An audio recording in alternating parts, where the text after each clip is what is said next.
അപ്പോൾ ഗൈസ് ഇന്നൊരു വെറൈറ്റി റെസിപ്പിയാണ്. ഇതാണ് കേട്ടോ താരം.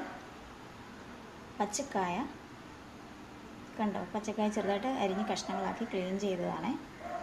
പിന്നെ ഇത് ഉണക്കമീനാണ് കേട്ടോ. ഉണക്കമീൻ കുറച്ച് നേരം വെള്ളത്തിലിട്ട് കുതിർത്ത് നല്ല വൃത്തിയായി കഴുകി മുറിച്ച് കഷ്ണങ്ങളാക്കിയത്.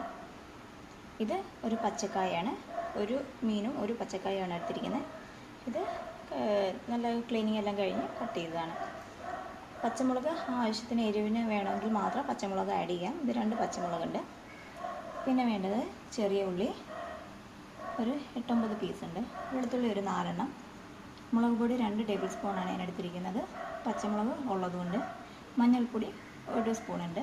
ജീരകം 1/2 സ്പൂണ്. പിന്നെ വേണ്ടത് തേങ്ങ ആവശ്യത്തിന്, കറിവേപ്പില എടുത്തിട്ടുണ്ട്. പിന്നെ ഇത് കുടംപുളി സോക്ക് ചെയ്തതാണ്. അപ്പോൾ പരിപാടിയിൽ തുടങ്ങാം കേട്ടോ. അപ്പോൾ ഞാൻ ചട്ടി ചൂടാൻ വെച്ചിട്ടുണ്ട്. ചട്ടി ചൂടായിട്ടുണ്ട്. അപ്പോഴേക്കും നമുക്ക് പച്ചക്കായും പച്ചമുളകും കൂടി അടുപ്പിൽ വേവാൻ വെക്കാം. വെള്ളം ഒഴിച്ചിട്ട് അങ്ങനെ വെച്ചു. ആവശ്യത്തിന് വെള്ളം ചേർത്ത് കൊടുക്കണം. വെള്ളം ആവശ്യത്തിന് ഇരുന്നോട്ടെ കേട്ടോ. അതിലേക്ക് ഉപ്പ് കൂടി ചേർത്ത് കൊടുക്കണേ. ആവശ്യത്തിൽ ഉപ്പ് ചേർത്ത് കൊടുക്കുക.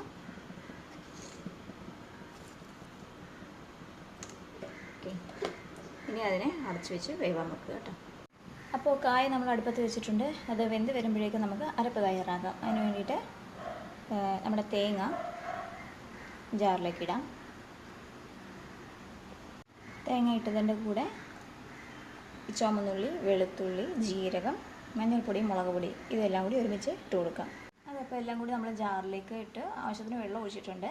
ഇനി നല്ല പേസ്റ്റാക്കി എല്ലാം നന്നായിട്ട് അരച്ചെടുക്കണം. അപ്പോൾ നമുക്ക് കായ വെന്തോന്ന് നോക്കാം കേട്ടോ.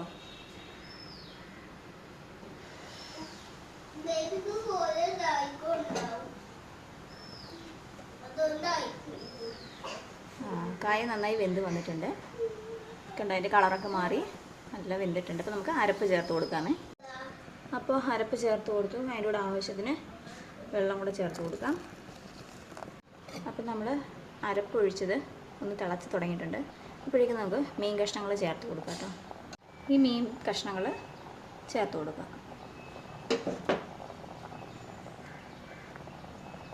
മീൻ കഷ്ണങ്ങൾ ഇട്ട് കൊടുത്ത് കൂടെ തന്നെ നമുക്ക് കുതിർത്ത് വെച്ച് കുടംപുളിയുടെ കഷ്ണങ്ങൾ ഇട്ട് കൊടുക്കാം.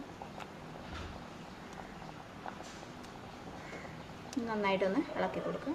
ഉപ്പ് നോക്കണേ.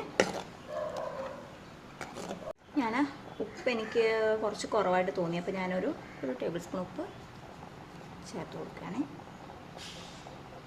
അപ്പോൾ ഉപ്പ് ചേർത്ത് കൊടുത്തു. ഇനി കുറച്ച് നേരം ഒന്ന് അടച്ചു വെച്ച് നമുക്ക് വേവിക്കാം. മീൻ കഷ്ണങ്ങളെല്ലാം അരപ്പിൽ കിടന്ന് വെന്ത് വരട്ടെ. അപ്പോൾ നമ്മുടെ മീൻ കറിയൊക്കെ വെന്ത് വരുമ്പോഴേക്കും നമുക്ക് താളിക്കാനുള്ളത് എടുക്കാം. അതിനായിട്ട് ഒരു 2 കറിവേപ്പിലയുണ്ട്, ഒരു 3 ചുവന്നുള്ളി കഴുകി അരിഞ്ഞതുണ്ട്. അതിന് കൂടെ നമുക്ക് കടുകും ആവശ്യത്തിന് മുളക് പൊടി എടുത്ത് വെക്കാം. അപ്പോൾ നമ്മുടെ കറി ഒന്ന് തുറന്ന് നോക്കാം കേട്ടോ. മീൻ കറിയൊക്കെ നല്ലോണം തിളച്ച് മീനിൻ്റെയൊക്കെ നല്ല സ്മെല്ല് വരുന്നുണ്ട്. ഞാനിവിടെ കറി അധികം കുറുക്കി എടുക്കുന്നില്ല, എനിക്ക് കുറച്ച് ചാറുള്ളതാണ് ഇഷ്ടം. അതുകൊണ്ട് തന്നെ വെന്ത് വന്നിട്ടുണ്ട്. ഞാൻ തീ ഓഫ് ചെയ്യും. അപ്പോൾ താളിക്കാൻ വേണ്ടി പാത്രം വെച്ചിട്ടുണ്ട്. അതിലേക്ക് കുറച്ച് എണ്ണ ഒഴിച്ച് കൊടുക്കുക. അധികം ഒഴിക്കുക. അപ്പോൾ എണ്ണ ചൂടായി വന്നതിലേക്ക് കടുക് ഇട്ട് കൊടുക്കുക. ഒരു 1/2 സ്പൂൺ കടുകാണ് ഇട്ട് കൊടുത്തത്. അപ്പോൾ കടുകൊന്ന് പൊട്ടി വരട്ടെ. അപ്പോൾ കടുക് പൊട്ടിയിട്ടുണ്ട്. അതിലേക്ക് കറിവേപ്പിലയും ചുവന്നുള്ളിയും കടുകും ചേർത്ത് താളിച്ച ശേഷം ഞാൻ തീ ഓഫ് ചെയ്തു. അതിനുശേഷം ഞാൻ ഒരു 1/2 ടേബിൾ സ്പൂണ് മുളക് പൊടി ചേർത്ത് കൊടുക്കുന്നുണ്ട്. അത് തീ ഓഫ് ചെയ്തതിന് ശേഷമാണ് ചേർക്കുന്നത്, അല്ലെങ്കിൽ മുളക് പൊടി വല്ലാണ്ട് കരിഞ്ഞു പോകും കേട്ടോ. ഇനി നന്നായി ഇളക്കി മൂപ്പിച്ചെടുക്കുക. ഇനി ഇത് താളിച്ച് നമുക്ക് കറിയിലേക്ക് ചേർത്ത് കൊടുക്കാം.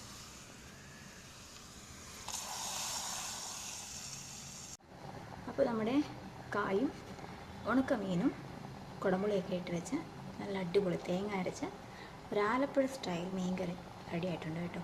അപ്പോൾ എല്ലാവരും ഉണ്ടാക്കി നോക്കണം. നല്ല ടേസ്റ്റാണ്.